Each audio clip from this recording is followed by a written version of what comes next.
प्यारे विद्यार्थियों, साथियों, आज हम बात करेंगे राज्य का स्वरूप और राज्य के स्वरूप के संदर्भ में इसका प्रथम सिद्धांत ले रहे हैं। आज हम जैव या आंगिक सिद्धांत, जिसे कि राज्य का सावयव सिद्धांत भी कहा जाता है। प्राणों से प्यारे विद्यार्थियों, राज्य के स्वरूप से संबंधित जो महत्वपूर्ण सिद्धांत हैं, जिनकी संख्या लगभग 15 है। मैं राज्य के स्वरूप के संदर्भ में जितने भी सिद्धांत या परिप्रेक्ष्य हैं वो सारे क्रमशः अपलोड करूंगा। इसलिए मेरे एक शब्द के ऊपर ध्यान दें। मैंने आपको कहा था कि राजनीति विज्ञान के अध्ययन का जो केंद्रीय बिंदु होता है, केंद्रीय विषय होता है, वो राज्य होता है। इसलिए मैं राज्य की अवधारणा को विस्तृत व्यापक रूप में समझाऊंगा। इसके ऊपर चाहे कितने ही लेक्चर मुझे अपलोड करने हों। तो आज से हम राज्य के स्वरूप की चर्चा प्रारंभ करते हैं। मैंने राज्य के संदर्भ में इसकी उत्पत्ति के सिद्धांत हैं, राज्य का अर्थ परिभाषा, राज्य के अन्य समुदायों से तुलना, राज्य की सरकार से तुलना, ये सब बातें अपलोड कर दी हैं। आप प्लेलिस्ट में क्रमशः देख सकते हैं। तो आज से हम शुरुआत कर रहे हैं राज्य के स्वरूप की। तो सर्वप्रथम प्रतिदिन मैं एक लेक्चर मेरे यूट्यूब चैनल पर अपलोड करता हूं। उसकी जानकारी, सूचना मेरे प्राणों से प्यारे विद्यार्थियों को हो सके, इसके लिए हमारे यूट्यूब चैनल को सब्सक्राइब अवश्य कीजिएगा। आशा करता हूं आपने सब्सक्राइब कर दिया होगा। Thank you very much, thank you very much. Yes dear students, मेरा मूल लक्ष्य है राजनीति विज्ञान के, जिसे कि अरस्तु ने सुप्रीम साइंस, मास्टर साइंस की संज्ञा दी है, सर्वोच्च विज्ञान, स्वामी विज्ञान की संज्ञा दी है राजनीति विज्ञान को। मैं राजनीति विज्ञान का समग्र संपूर्ण पाठ्यक्रम मेरे YouTube चैनल पर मेरे प्राणों से प्यारे विद्यार्थियों को उपलब्ध कराऊंगा। फिर चाहे वह स्नातक स्तर के विद्यार्थी हों, स्नातकोत्तर स्तर के विद्यार्थी हों, या किसी भी प्रतियोगिता परीक्षा की तैयारी कर रहे हों, बशर्ते कि सब्जेक्ट के रूप में पॉलिटिकल साइंस हो। तो मैं राजनीति विज्ञान का संपूर्ण पाठ्यक्रम मेरे प्राणों से प्यारे विद्यार्थियों को उपलब्ध कराऊंगा, जिससे कि उनको इधर उधर भटकने की कतई आवश्यकता ना हो। मुझे दिखावा, औपचारिकता हरगिज पसंद नहीं है। मैं तो आपको राजनीति विज्ञान को उसके अंतःस्थल तक, उसकी गहराई तक जाकर के आपको समझाने का प्रयास करूंगा। यस, ध्यान दें। राज्य का स्वरूप, राज्य का जैव या आंगिक सिद्धांत। सबसे पहले मैं आपको ये बताना चाहूंगा पृष्ठभूमि के रूप में, मेरे प्राणों से प्यारे विद्यार्थियों ध्यान दें। क्या, जैसे कि मैंने यहाँ डायग्राम भी बनाया है, ये डायग्राम बना रखा है आपके लिए, कि राजनीतिक चिंतन के इतिहास का जब हम अध्ययन करते हैं, और वास्तव में राजनीति दर्शन की जो व्यवस्थित रूप में शुरुआत होती है बेटा, वह पश्चिम में प्लेटो से होती है, व्यवस्थित रूप में। इसलिए राजनीति दर्शन का जनक पिता प्लेटो को ही माना जाता है, जिसकी विश्व प्रसिद्ध पुस्तक, प्रथम पुस्तक रिपब्लिक है और अंतिम पुस्तक द लॉज है। मैंने प्लेटो के ऊपर काफ़ी लेक्चर अपलोड कर दिए हैं, आप प्लेलिस्ट में देख सकते हैं, पश्चिमी राजनीतिक चिंतन के अंतर्गत। तो बेटा, वास्तव में राजनीतिक चिंतन के इतिहास में राज्य की प्रकृति, जैसा कि मैंने यहाँ नोट भी किया है, राज्य की प्रकृति, कार्यों तथा व्यक्ति और राज्य के संबंध के बारे में विभिन्न सिद्धांत प्रस्तुत किए गए हैं जब हम राजनीतिक चिंतन के इतिहास का अध्ययन करते हैं। जैसे कि हम मान लीजिएगा पश्चिम में प्लेटो से शुरू करें हैं, और भारत में पूर्व में, भारत के अंतर्गत हम शुरुआत करें तो मनु की मनुस्मृति से शुरू कर सकते हैं। मनु, कौटिल्य, शुक्र ने भी व्यक्ति और राज्य के संबंधों की तुलना की है, व्यक्ति और राज्य के संबंधों की तुलना की है। तो वास्तव में राज्य की क्या प्रकृति हो, राज्य के क्या कार्य हो, राज्य का क्या लक्ष्य हो, क्या उद्देश्य हो, और व्यक्ति और राज्य के आपसी संबंध कैसे हो, इनके बारे में अलग अलग विचारकों ने अपने अपने विचार दिए हैं। इन विभिन्न विचारों को ही विभिन्न या विविध परिप्रेक्ष्य कहा जाता है, अर्थात राज्य के विभिन्न परिप्रेक्ष्य या राज्य के स्वरूप के, क्या, राज्य के स्वरूप के विभिन्न सिद्धांत कहा जाता है। तो विशेषकर आपको यहाँ क्या कह रहा हूँ, विशेषकर आपको यहाँ ये समझना है, क्या समझना है कि राज्य के स्वरूप के बारे में जो अलग अलग सिद्धांत दिए गए हैं उन सभी सिद्धांतों को क्रमशः क्रमबद्ध रूप में मैं आपको समझाऊंगा, जिसमें आज हम सबसे पुराना सिद्धांत और पहला सिद्धांत ले रहे हैं, राज्य का जैव या आंगिक सिद्धांत, जिसे कि सावयव सिद्धांत भी कहा जाता है। अर्थात यह सिद्धांत वास्तविक रूप में राज्य की तुलना एक जीवित प्राणी से करता है, राज्य की तुलना मनुष्य से करता है। क्या? राज्य की तुलना जीवित प्राणी से करता है, जिसे कि सावयव कहा जाता है, इसलिए इसे सावयव सिद्धांत की संज्ञा भी दी जाती है। तो मेरे प्राणों से प्यारे विद्यार्थियों, ये बात आपको ध्यान में रखनी है। और जब राज्य की तुलना जीवित प्राणी से व्यक्ति के शरीर से की जाती है तो मैं आपको कहना चाहूंगा, पश्चिम में प्लेटो ने इसकी शुरुआत कर दी थी। प्लेटो ने स्पष्ट रूप में कहा था कि राज्य व्यक्ति का विराट रूप है। फिर अरस्तु ने कहा था कि राज्य परिवार का विराट रूप है। और हमारे भारत में मनु, कौटिल्य और शुक्र ने वास्तविक रूप में जो सप्तांग सिद्धांत दिया था, राज्य के जो 7 तत्व या अंग बतलाए थे, उनकी मानव के शरीर के विभिन्न अंगों से तुलना की थी। हाँ, व्यवस्थित रूप में, क्रमबद्ध रूप में जो ये जैव या आंगिक सिद्धांत है या राज्य का जो सावयव सिद्धांत है, वो देने वाले हैं हर्बर्ट स्पेंसर। तो एग्जाम में अगर पूछ लिया जाए कि व्यवस्थित रूप में, क्रमबद्ध रूप में सावयव सिद्धांत किसने दिया या ये आंगिक सिद्धांत किसने दिया, तो आपका आंसर होगा हर्बर्ट स्पेंसर। किसने दिया बेटा? हर्बर्ट स्पेंसर ने व्यवस्थित रूप में सावयव या राज्य का आंगिक सिद्धांत या जैव सिद्धांत दिया था। ये बात आपको जरूर ध्यान में रखनी है। अब हम इसको एक एक बात को समझाएंगे। मूल बात समझ में आ गई यहाँ कि राज्य का जैव या आंगिक सिद्धांत किस बात का अध्ययन करना चाह रहा है, किस बात के ऊपर बल देता है? ये सिद्धांत ये कहता है, क्या कहता है कि वास्तविक रूप में यहां राज्य की तुलना जीवित प्राणी से की जाएगी। राज्य की तुलना जीवित प्राणी के, मनुष्य के शरीर के विभिन्न अंगों से की जाती है। यही आंगिक सिद्धांत कहलाता है। अब मैं एक एक बात को क्रम से आपको समझाऊंगा और यह समझने के बाद में मेरे प्राणों से प्यारे विद्यार्थियों, राज्य के स्वरूप के संदर्भ में जो आंगिक सिद्धांत है, इस पर चाहे किसी भी रूप में कैसा भी प्रश्न पूछा जाए, आपका आंसर गलत नहीं हो सकता, क्योंकि मैं ऐतिहासिक पद्धति का प्रयोग करते हुए आपको ये बात समझा रहा हूं। अब ध्यान दे बेटा, यहां ये मैंने आपके लिए डायग्राम बनाया, सबसे पहले आप इसको समझें। देखें, राजनीतिक चिंतन के इतिहास में, राजनीतिक चिंतन के इतिहास की बात करते हैं, मान लो पश्चिम की बात करते हैं, तो क्रमबद्ध रूप में प्लेटो से इसकी शुरुआत होती है। हालांकि प्लेटो के जो गुरु थे सुकरात ने बहुत कुछ बातें कही थी, बहुत सिद्धांत दिए थे, लेकिन व्यवस्थित रूप प्लेटो ने दिया था उन विचारों को अपनी पुस्तक रिपब्लिक में। इसलिए राजनीति दर्शन का जो जनक माना जाता है वह प्लेटो को माना जाता है और राजनीति विज्ञान का जनक अरस्तु को माना जाता है। प्लेटो की महत्वपूर्ण पुस्तक रिपब्लिक है, अरस्तु की महत्वपूर्ण पुस्तक पॉलिटिक्स है। ठीक है बेटा, बाकी और भी बहुत किताबें हैं जो कि मैंने अलग से प्लेटो और अरस्तु के ऊपर काफी लेक्चर अपलोड कर रखे हैं, वहां आप देख सकते हैं। तो राजनीतिक चिंतन के इतिहास में अब यदि भारत की बात करते हैं तो भारत में हम मनु से इसकी शुरुआत करते हैं। मनु की मनुस्मृति, कौटिल्य का अर्थशास्त्र और शुक्र की शुक्र नीति सार, ये इनकी रचनाएं या ग्रंथ हैं। तो इनके अंतर्गत राज्य के सप्तांग सिद्धांत की बात की गई है कि भी राज्य के 7 तत्व या अंग होते हैं और उनकी फिर मानव शरीर के अंगों से तुलना की गई है। तो मानव शरीर के अंगों से तुलना करना, राज्य की मानव शरीर के अंगों से तुलना करना, राज्य के अंगों की मानव शरीर के अंगों से तुलना करना ही यस आंगिक सिद्धांत कहलाता है, जैविक सिद्धांत कहलाता है, जैव सिद्धांत कहलाता है, सावयव सिद्धांत कहलाता है। किससे? राज्य की तुलना सावयव से या जीवित प्राणी से की जाती है।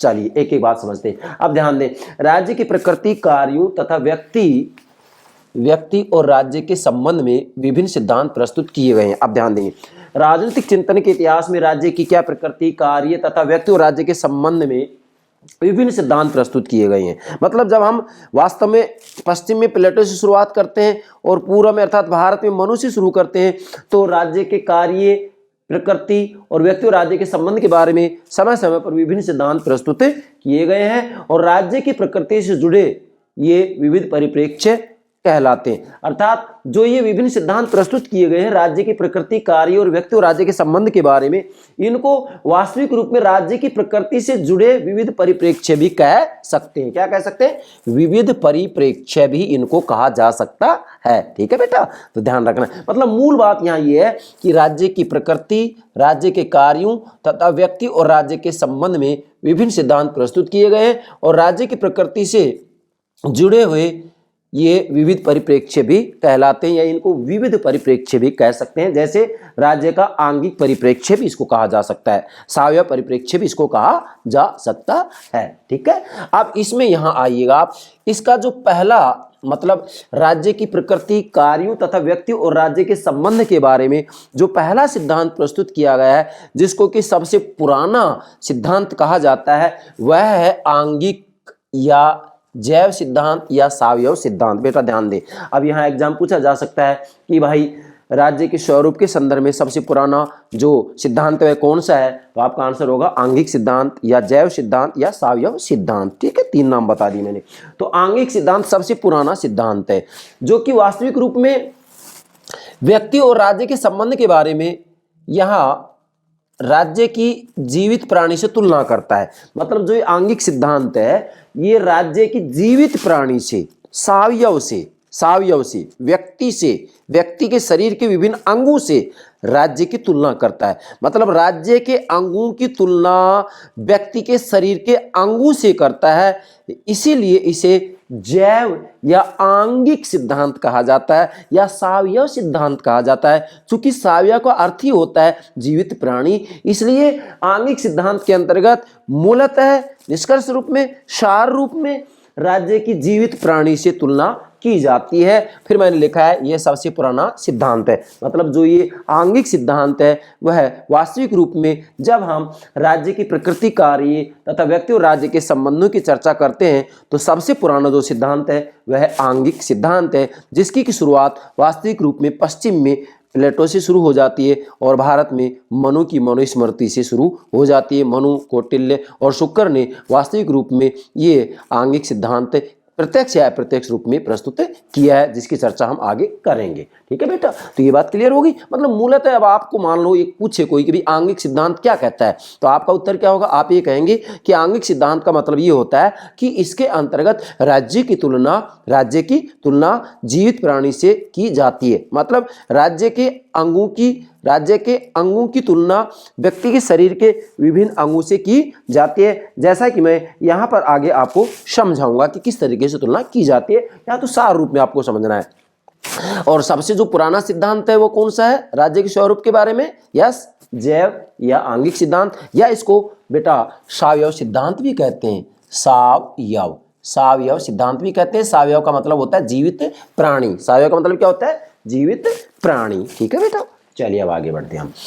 अब यहां से शुरू करते हैं। राज्य की तुलना जीवित प्राणी से और व्यक्तियों या उनके समूहों को इस प्राणी के भिन्न भिन्न अंग माना जाता है। अब ध्यान दीजिएगा, पहली बात क्या कि जो आंगिक सिद्धांत है वास्तव में राज्य की तुलना जीवित प्राणी से करता है। यस, समझे, राज्य की तुलना जीवित प्राणी से करता है। मतलब राज्य की तुलना जीवित प्राणी से करता है। तो मैं आपके सामने खड़ा हूं, क्या हूं? जीवित प्राणी हूं।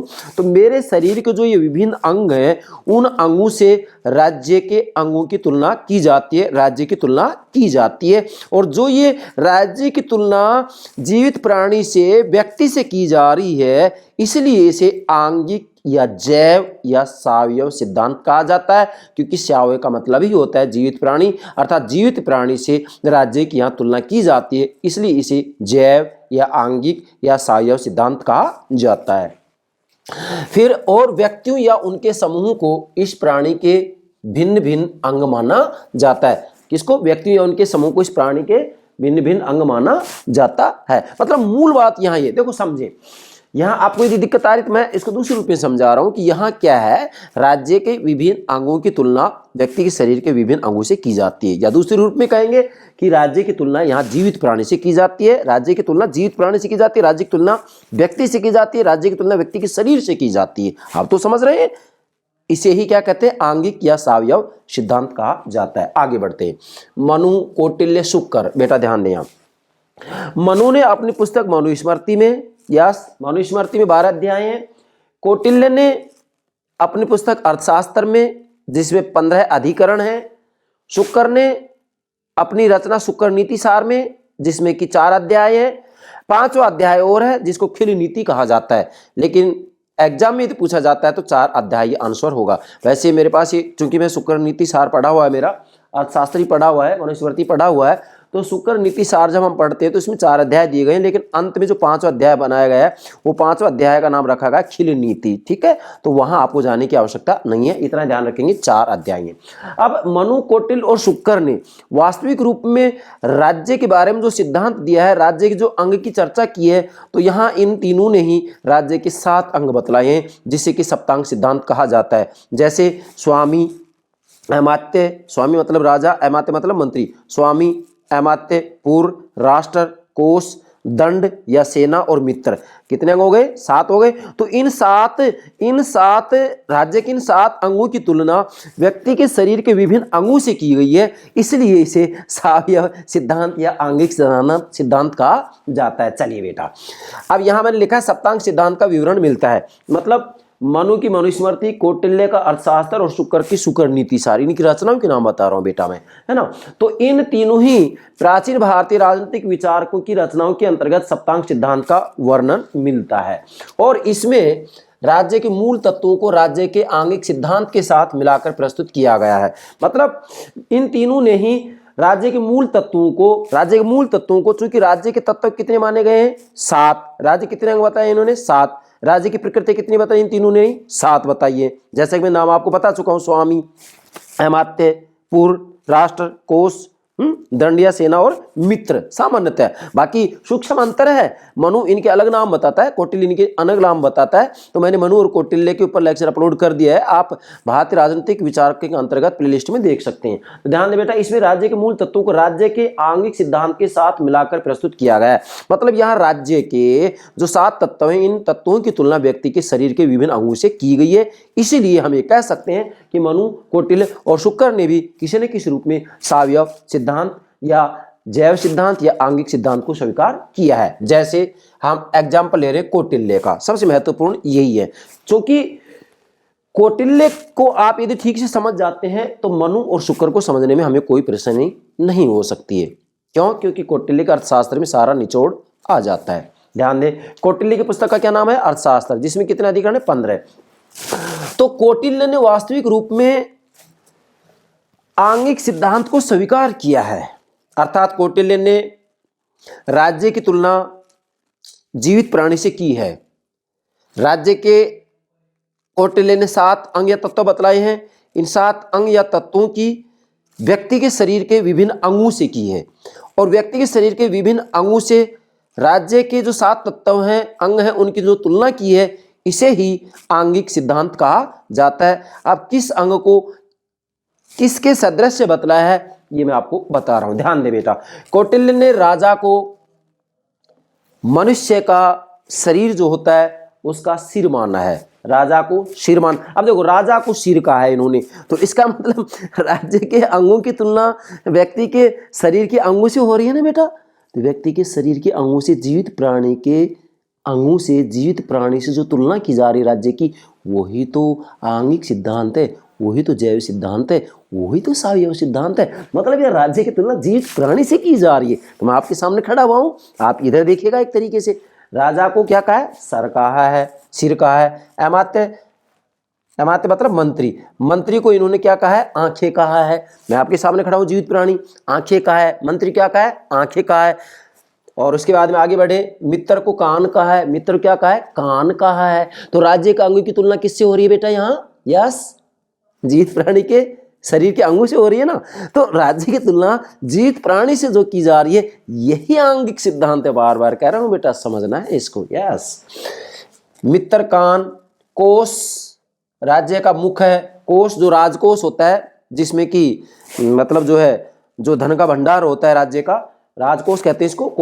कोष राज्य का मुख होता है। क्या? कोष राज्य का मुख होता है। सेना, मस्तिष्क, अर्थात एक प्रकार से हम ये कह सकते हैं कि ये जो कोष है वह वास्तविक रूप में एक प्रकार से राज्य का मुख है, अर्थात ये व्यक्ति का जो मुख होता है उस मुख से इसकी तुलना की जा रही है। सेना, मस्तिष्क, दुर्ग, दुर्ग बाहें हैं, दुर्ग राज्य की बाहें हैं। मतलब यहाँ दुर्ग को अगर व्यक्ति के शरीर से तुलना की जाए तो बाहें कहा जा रहा है, और पुरी या नगर अर्थात भूमि एवं प्रजा राज्य की जंघाएं हैं। ये मतलब जो है राज्य की जंघाएं कहा जा रहा है, व्यक्ति की जो जंघाएं हैं वो जंघाएं क्या है, भूमि एवं प्रजा है। कहने का मूल भावार्थ ये है कि कौटिल्य ने वास्तविक रूप में राज्य के जो 7 अंग बताए हैं, जिसे कि सप्तांग सिद्धांत कहा जाता है। मनु, कौटिल्य, शुक्र तीनों ने ही राज्य का सप्तांग सिद्धांत दिया है। सप्तांग सिद्धांत का मतलब होता है राज्य के 7 अंग।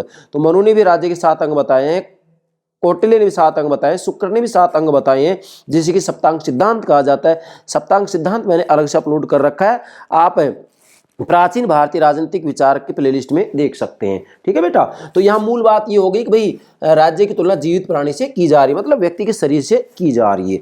आगे बढ़ते हैं। पश्चिम में सबसे पहले प्राचीन यूनानी दार्शनिकों ने वास्तविक रूप में क्या, पश्चिम में सबसे पहले प्राचीन यूनानी दार्शनिकों ने यह है आंगिक सिद्धांत सामने रखा था, दार्शनिकों ने रखा था। मतलब जो ये आंगिक सिद्धांत था वो पश्चिम में सबसे पहले प्राचीन यूनानी दार्शनिकों ने रखा था, जिसके अंतर्गत हम प्लेटो की चर्चा कर सकते हैं, अरस्तु की चर्चा कर सकते हैं। मतलब जैसा कि प्लेटो ने कहा है, इसकी चर्चा मैं आगे आपको व्यापक रूप में समझाऊंगा 2 बिंदुओं के माध्यम से, यहाँ केवल संकेत दे रहा हूँ। प्लेटो ने स्पष्ट रूप में कहा है कि राज्य व्यक्ति का ही विराट रूप है।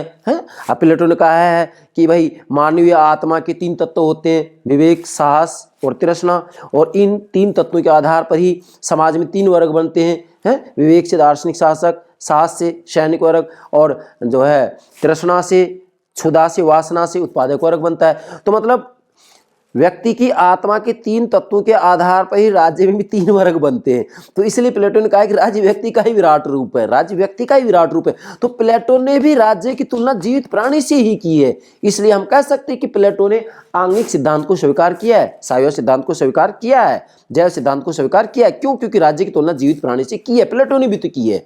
यस, अब हम शुरुआत करते हैं यहाँ से, राज्य के आंगिक सिद्धांत की मुख्य मान्यताएं। अब यहाँ राज्य के आंगिक सिद्धांत की जो मुख्य मान्यताएं हैं वो 2 हैं। एक तो ये है कि राज्य एक प्राकृतिक संस्था है, और दूसरा है राज्य एक नैतिक संस्था है।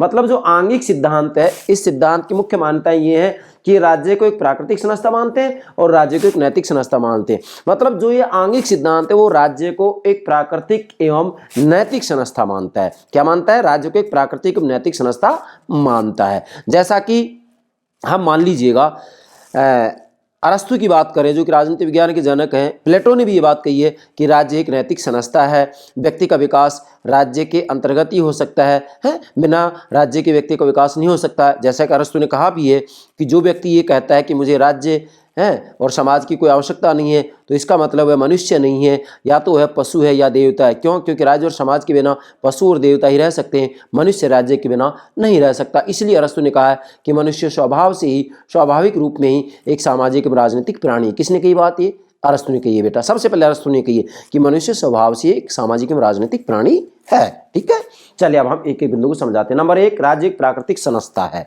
ठीक है, मतलब आंगिक सिद्धांत की 2 मान्यता होंगी कि राज्य एक प्राकृतिक संस्था है और राज्य एक नैतिक संस्था है। अब इन दोनों बिंदुओं को हम समझते हैं व्यापक रूप में। राज्य एक प्राकृतिक संस्था है, इसके अनुसार सभ्य मनुष्य स्वाभाविक रूप में राज्य बनाकर रहते हैं। मतलब यहां जो ये प्रथम इसकी मान्यता है कि राज्य एक प्राकृतिक संस्था है, तो इस आंगिक सिद्धांत के अनुसार वास्तव में ये मानकर चला जाता है क्या कि सभ्य मनुष्य स्वाभाविक रूप में राज्य बनाकर रहते हैं। मतलब जो सभ्य मनुष्य हैं वो बिना राज्य के समाज के रह ही नहीं सकते। क्यों? क्योंकि वास्तव में राज्य समाज एक स्वाभाविक संस्था है। अरस्तु ने कह तो दिया कि मनुष्य स्वभाव से एक सामाजिक में राजनीतिक प्राणी है, वह समाज और राज्य के बिना नहीं रह सकता। और जो मनुष्य कहता है कि मुझे समाज और राज्य की कोई आवश्यकता नहीं है, वह मनुष्य नहीं है, वह या तो पशु है या देवता है। क्यों? क्योंकि पशु और देवता ही राज्य और समाज के बिना रह सकते हैं, मनुष्य समाज राज्य के बिना नहीं रह सकता। ठीक है बेटा, आगे बढ़ते हैं। व्यक्ति और राज्य का संबंध शरीर और उसके अंगों जैसा।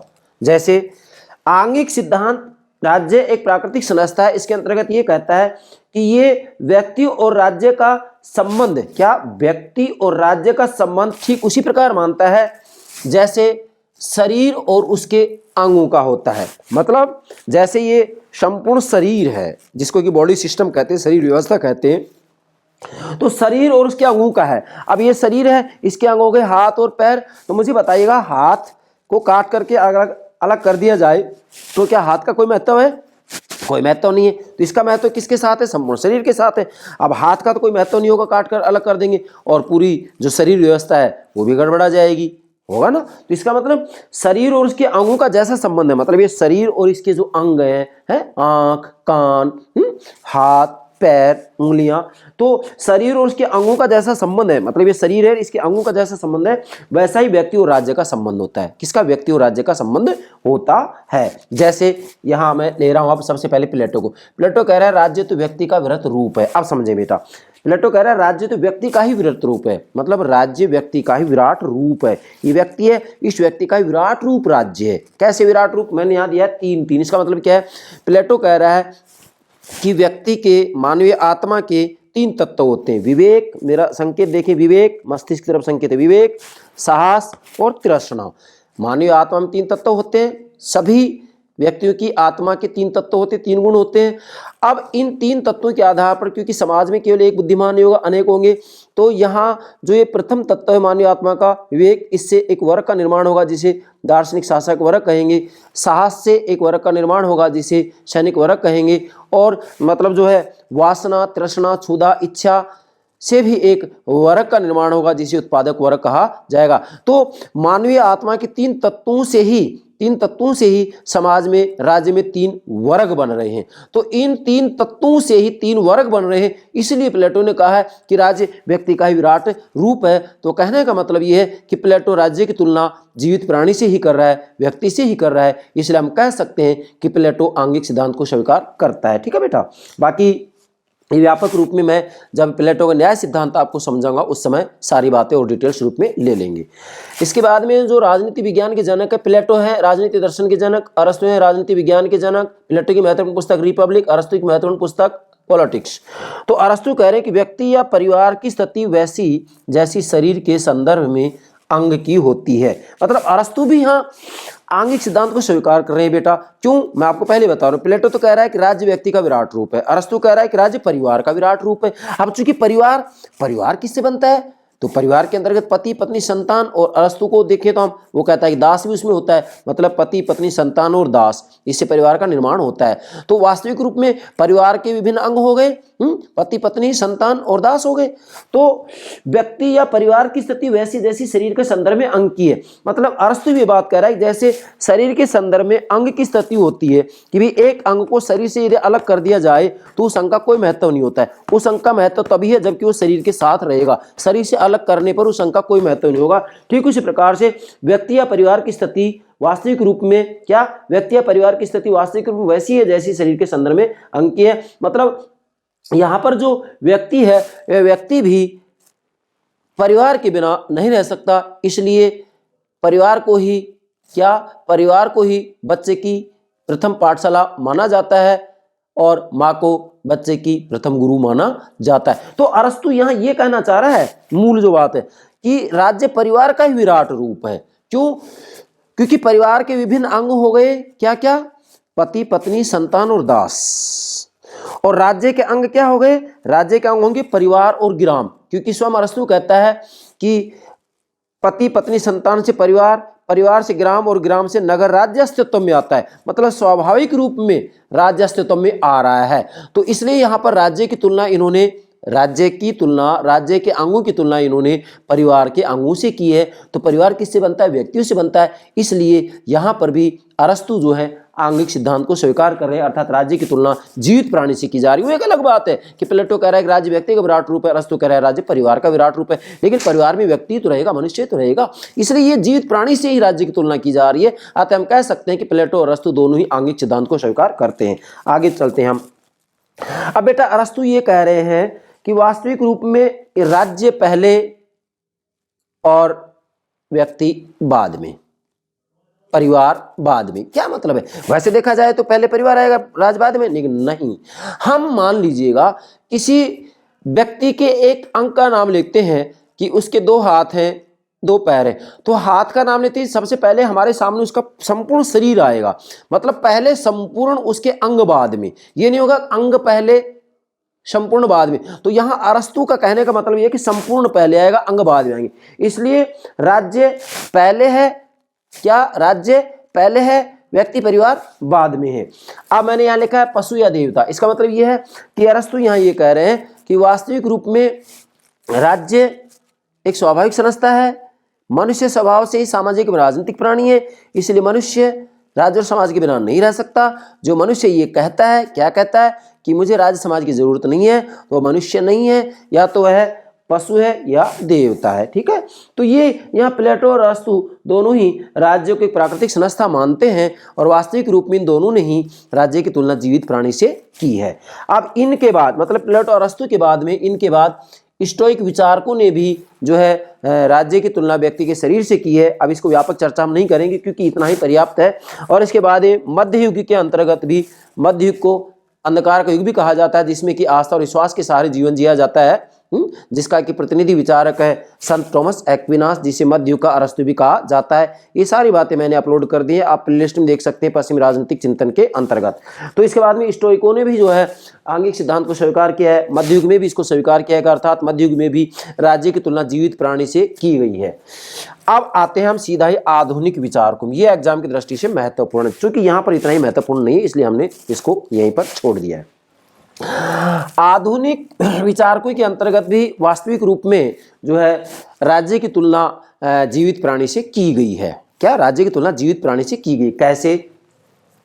सबसे पहले हम लेते हैं हॉब्स, जिसकी पुस्तक का नाम है लेवियाथन। लेवियाथन, और लेवियाथन का हिंदी अर्थ होता है एक विशाल काय महामानव। एक विशाल काय मतलब उसका डील डोल शरीर बहुत बड़ा विस्तृत व्यापक है, तो लेवियाथन का मतलब होता है कि विशालकाय महामानव। तो हॉब्स ने अपनी पुस्तक लेवियाथन के अंतर्गत स्पष्ट रूप में उसकी प्रथम पृष्ठ पर ही दर्शा रखा है, एक विशालकाय महामानव का चित्र दिया है और उसके उदर में, पेट में जनता को दर्शाया है। इसका मतलब ये है कि वहाँ पर एक निरंकुश राजा का शासन होगा और जनता पूर्ण रूप में उसके अधीन होगी। तो वास्तविक रूप में यहाँ पर भी राज्य की तुलना एक जीवित प्राणी से तो की जा रही है, एक विशालकाय महामानव से तुलना की जा रही है। मीन्स यहाँ पर भी आंगिक सिद्धांत को स्वीकार किया जा रहा है, अर्थात हॉब्स ने भी राज्य की तुलना जीवित प्राणी से की है। ठीक है बेटा। फिर रूसो भी किसी न किसी रूप में आंगिक सिद्धांत को स्वीकार कर, अर्थात राज्य की तुलना जीवित प्राणी से कर रहा है। रूसो भी, जीन जैक्स रूसो, जिसकी सबसे महत्वपूर्ण पुस्तक है सामाजिक अनुबंध, सोशल कॉन्ट्रैक्ट, सामाजिक अनुबंध, इनकी बहुत महत्वपूर्ण पुस्तक है सामाजिक अनुबंध। रूसो मनुष्य की तरह राज्य की भी इच्छा शक्ति से प्रेरित होता है। मतलब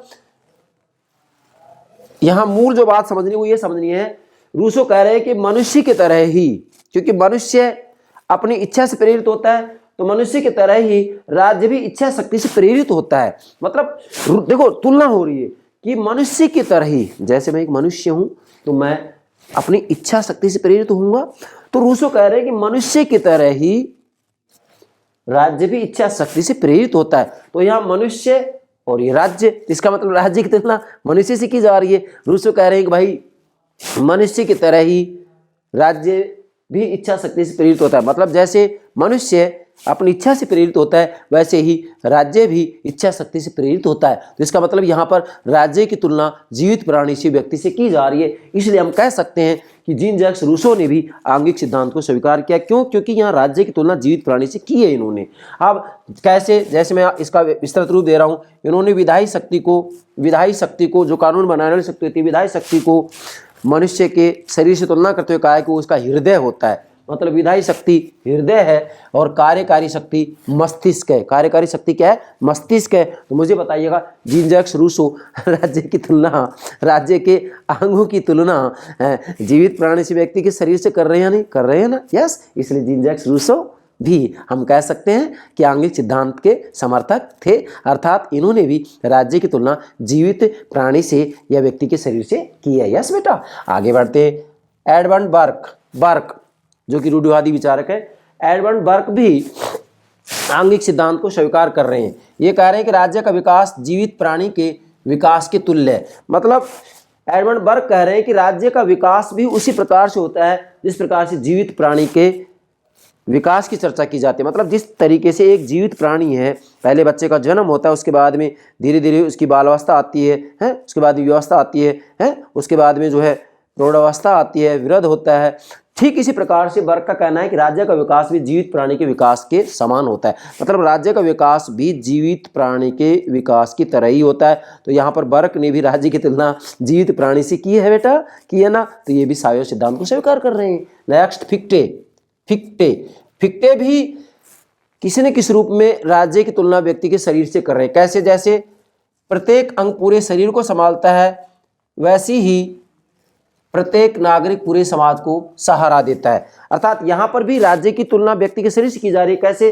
फिक्टे कह रहे हैं कि प्रत्येक अंग पूरे शरीर को संभालता है। मतलब जैसे व्यक्ति का ये शरीर है, तो इस शरीर को जो प्रत्येक अंग है, प्रत्येक अंग पूरे शरीर को संभालते हैं। जैसे हाथ, पैर, आंख, कान, तो शरीर को स्वस्थ रखने के लिए सारे अंग स्वस्थ होना जरूरी है। तो मतलब प्रत्येक अंग पूरे शरीर को संभालता है, वैसे ही प्रत्येक नागरिक पूरे समाज को सहारा देता है। तो इसका मतलब यहाँ पर भी जो है राज्य की तुलना जीवित प्राणी से की जा रही है। उसके बाद में एक विद्वान आते हैं बिलोन्सली, आधा बै लू सैली, बिलोन्सली, ऊपर ये बिंदी है बिलोन्सली। ये भी जो है राज्य की तुलना जीवित प्राणी से कर रहे हैं। ये राज्य में स्त्री पुरुष की विशेषताएं ढूंढते हैं। अर्थात बिलोन्सली राज्य में स्त्री और पुरुष की विशेषताएं ढूंढते हैं, और इन्होंने राज्य में स्त्री पुरुष की विशेषताएं ढूंढ निकाली। इन्होंने राज्य को पुरुष कहा और चर्च को स्त्री कहा। क्या? राज्य को पुरुष कहा और चर्च को स्त्री कहा। इसलिए इन्होंने जब चर्च को स्त्री कहा तो स्पष्ट रूप में इन्होंने तर्क दिया बिलोन्सली ने कि महिला को मताधिकार नहीं दिया जा सकता। इन्होंने महिला मताधिकार का इसी आधार पर विरोध किया था, क्योंकि इन्होंने जो है स्त्री की तुलना चर्च से की और पुरुष की तुलना राज्य से की। मध्ययुग के अंतर्गत स्पष्ट रूप में यदि देखा जाए तो जो संघर्ष चल रहा था वह राज्य और चर्च के बीच ही तो था, मध्ययुग की बात की जाए तो यहाँ इन्होंने मतलब राज्य में स्त्री और पुरुष की विशेषताएं ढूंढ निकाली, स्पष्ट रूप में कह दिया कि राज्य पुरुष है और चर्च स्त्री है। और इसी तर्क के आधार पर इन्होंने महिला मताधिकार का विरोध किया था। किसने? बिलोन्सली ने। तो आप नोट करना है ये बात आपको बेटा। इसके बाद में विकासवादी सिद्धांत से इसको बल मिलता है। मतलब जो आंगिक सिद्धांत है इसको विकासवादी सिद्धांत से बल मिलता है। विकासवादी सिद्धांत ये कहता है कि भाई राज्य का धीरे धीरे क्रम से विकास हुआ है। जैसा कि इसकी शुरुआत मैं कहूँगा कि राजनीति विज्ञान के जनक अरस्तु ने ही कर दी थी, क्योंकि अरस्तु ने अपनी पुस्तक पॉलिटिक्स में स्पष्ट रूप में कहा है, क्या कहा है कि पति पत्नी संतान दास से परिवार, परिवार से ग्राम और ग्राम से नगर राज्य अस्तित्व में आते हैं। जो नगर राज्य अस्तित्व में आ रहा है वो विकास के आधार पर आया। और वर्तमान समय में यदि हम देखते हैं तो राज्य की उत्पत्ति के संदर्भ में वास्तविक रूप में विकासवादी सिद्धांत को ही एक सर्वमान्य सिद्धांत माना जाता है। राज्य की उत्पत्ति के संदर्भ में मैंने 7 लेक्चर अपलोड कर दिए हैं, 7 सिद्धांत अपलोड कर लिए हैं, तो वो आप सारे देख सकते हैं प्लेलिस्ट में। तो विकासवादी सिद्धांत से आंगिक सिद्धांत को बल मिलता है। और इसके बाद में आते हैं फिर जीव वैज्ञानिक संप्रदाय। और जीव वैज्ञानिक संप्रदाय के प्रतिनिधि विचारक है हर्बर्ट स्पेंसर। हर्बर्ट स्पेंसर ने एक सिद्धांत दिया योग्यतम की जीवितता का सिद्धांत। हर्बर्ट स्पेंसर ने स्पष्ट रूप में कहा है कि जो योग्य व्यक्ति होगा वो जीवित रहेगा, जो अयोग्य होगा, असक्षम होगा, वह मर रहा है, खप रहा है, तो उसे मर खप जाने दें। अर्थात राज्य के द्वारा किसी रूप में वास्तविक रूप में जन कल्याण संबंधित कार्य नहीं किया जाएगा, व्यक्तियों को स्वतंत्र छोड़ दिया जाएगा। हर्बर्ट स्पेंसर मुख्यतः ये कहते हैं। और जो हर्बर्ट स्पेंसर ने इन्होंने ही व्यवस्थित रूप में आंगिक सिद्धांत या सावयव सिद्धांत प्रस्तुत किया है। हर्बर्ट स्पेंसर ने ही व्यवस्थित रूप में सिद्धांत दिया, ये ध्यान रखना है आपको। अब बेटा आगे बढ़ते हैं। हर्बर्ट स्पेंसर ने प्राकृतिक प्राणी और राज्य रूपी प्राणी की तुलना प्रस्तुत की। ध्यान दिया, मतलब हर्बर्ट स्पेंसर भी आंगिक सिद्धांत को स्वीकार कर रहे हैं, स्वीकार ही नहीं कर रहे हैं, बल्कि व्यवस्थित रूप में हर्बर्ट स्पेंसर ने ही यह सिद्धांत दिया है। कौन सा? सावयव सिद्धांत। कौन सा? सावयव सिद्धांत या आंगिक सिद्धांत। उन्होंने प्राकृतिक प्राणी और राज्य रूपी प्राणी की तुलना प्रस्तुत की है। कैसे? जैसे रेल पटरियों की तुलना इन्होंने सिराओं, व्यक्ति की सिराओं और धमनियों से की है। मुद्रा की तुलना रुधिर कणिकाओं से की है। और डाक तार को इन्होंने तंत्रिकाओं का प्रतिरूप कहा है। मतलब डाक और तार का डाक और तार का, पोस्ट ऑफिस डाक तार को इन्होंने तंत्रिकाओं का प्रतिरूप कहा है। तो इसका मतलब यहाँ पर जो है हर्बर्ट स्पेंसर भी राज्य की तुलना जो है जीवित प्राणी से कर रहे हैं, जीवित प्राणी के जो अंग उपांग हैं उनसे कर रहे हैं। और स्पेंसर ने तर्क दिया जैसे प्राणी का विकास अपने आप होता है वैसे ही राज्य का विकास भी अपने आप होता है। मतलब स्पेंसर यहाँ कह रहे हैं कि जैसे प्राणी का विकास अपने आप होता है वैसे ही राज्य का विकास भी अपने आप होता है। तो इसलिए राज्य को जन कल्याण से संबंधित कार्य नहीं करने चाहिए, व्यक्ति को स्वतंत्र छोड़ देना चाहिए, व्यक्ति को स्वतंत्र छोड़ दिया जाना चाहिए। क्यों?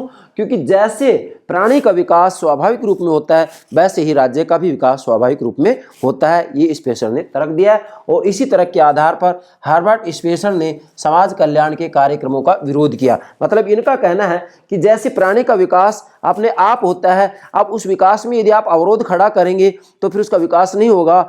ठीक इसी प्रकार से राज्य का विकास भी अपने आप होना चाहिए, उसके अंतर्गत वास्तविक रूप में जन कल्याण के लिए कोई कार्य नहीं किया जाना चाहिए। व्यक्ति स्वयं योग्य होगा तो जीवित रहेगा, अयोग्य है मर खपता है, मर खप जाने दे। राज्य के द्वारा समाज कल्याण के कार्यक्रमों को नहीं किया जाना चाहिए, क्योंकि समाज कल्याण के कार्यक्रम जो किए जाएंगे तो इसको एक प्रकार से हर्बर्ट स्पेंसर अवरोध मानते हैं कि ये विकास में अवरोध है। इसलिए जन कल्याणकारी कार्यों को ये स्पष्ट रूप में मना कर रहे हैं कि भाई जन कल्याणकारी कार्य राज्य के द्वारा नहीं किए जाने चाहिए। ये होगा हर्बर्ट स्पेंसर। तो ये प्रथम बिंदु होगा इसका, राज्य एक प्राकृतिक संस्था है। उसके बाद में आंगिक सिद्धांत की हम बात करते हैं तो आंगिक सिद्धांत की दूसरी मान्यता है राज्य एक नैतिक संस्था है। प्लेटो और अरस्तु दोनों ने ही राज्य को एक नैतिक संस्था कहा है। क्या कहा है? नैतिक संस्था कहा है। अब समझते हैं इसको। राज्य एक नैतिक संस्था है, इसमें सबसे पहले तो नोट करेंगे प्लेटो और अरस्तु दोनों ने ही राज्य को एक नैतिक संस्था कहा है। जैसा कि अरस्तु कह रहे हैं कि राज्य जीवन की रक्षा के लिए अस्तित्व में आता है और सत जीवन प्रदान करने के लिए बना रहता है। किसने कही ये बात? अरस्तु ने कही। ये व्याख्यान से इतनी महत्वपूर्ण है कि आज तक भी ये सत्य है और आगे भी सत्य रहेगी। मतलब राज्य जीवन की रक्षा के लिए अस्तित्व में आता है और सत जीवन प्रदान करने के लिए बना रहता है। अर्थात वास्तव में इन्होंने राज्य को एक नैतिक संस्था माना है और स्पष्ट रूप में कहा है कि बिना राज्य के व्यक्ति के व्यक्तित्व का विकास नहीं हो सकता है, राज्य के अधीनता में ही व्यक्ति के व्यक्तित्व का विकास हो सकता है, व्यक्ति की नैतिकता का विकास हो सकता है। इसलिए अरस्तु ने और प्लेटो ने भी राज्य को एक नैतिक संस्था कहा है। पुनः अरस्तु कह रहे हैं कि राज्य में उच्च कोटि का जीवन जीने का अवसर मिलता है। मतलब अरस्तु कह रहे हैं कि राज्य में ही उच्च कोटि का जीवन जीने का अवसर प्राप्त होता है। यदि राज्य नहीं होगा तो वास्तव में व्यक्ति उच्च कोटि का जीवन नहीं जी सकता। क्योंकि नगर राज्य को अरस्तु भी और प्लेटो भी एक आत्मनिर्भर संस्था मानते हैं। अर्थात जैसा कि अरस्तु ने कहा है कि परिवार से ग्राम और ग्राम से नगर राज्य, और नगर राज्य अपने आप में आत्मनिर्भर संगठन माना जाता है अरस्तु के अनुसार।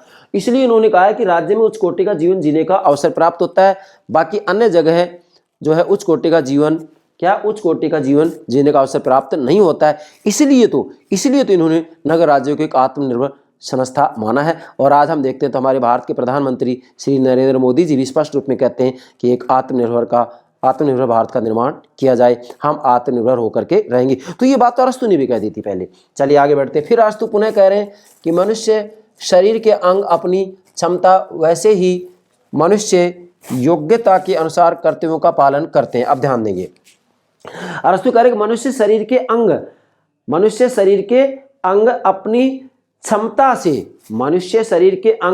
अपनी क्षमता से जिस प्रकार से कार्य करते हैं वैसे ही मनुष्य योग्यता के अनुसार कर्तव्यों का पालन करते हैं। क्या? मनुष्य शरीर के अंग अपनी क्षमता से जैसे काम करते हैं वैसे ही मनुष्य योग्यता के अनुसार अपने कर्तव्यों का पालन करते हैं। यह बात भी अरस्तु ने कही है। नेक्स्ट है, अरस्तु कह रहे हैं कि कुछ मनुष्य जन्म से ही दास प्रवृत्ति के होते हैं और कुछ मनुष्य जन्म से ही स्वामी बनने योग्य होते हैं। क्या बनने योग्य होते हैं? स्वामी बनने योग्य होते हैं। मतलब यहाँ अरस्तु ने कहा कि प्रकृतिया ही कुछ मनुष्य दास बनने योग्य होते हैं और कुछ मनुष्य स्वामी बनने योग्य होते हैं। तो इससे यहाँ स्पष्ट हो गया है कि कुछ लोगों में सद्गुण होता है, कुछ लोगों में सद्गुण नहीं होता है। वास्तविक रूप में यहाँ अरस्तु ये कह रहे हैं कि कुछ मनुष्य जन्म से ही दास प्रवृत्ति को होते हैं,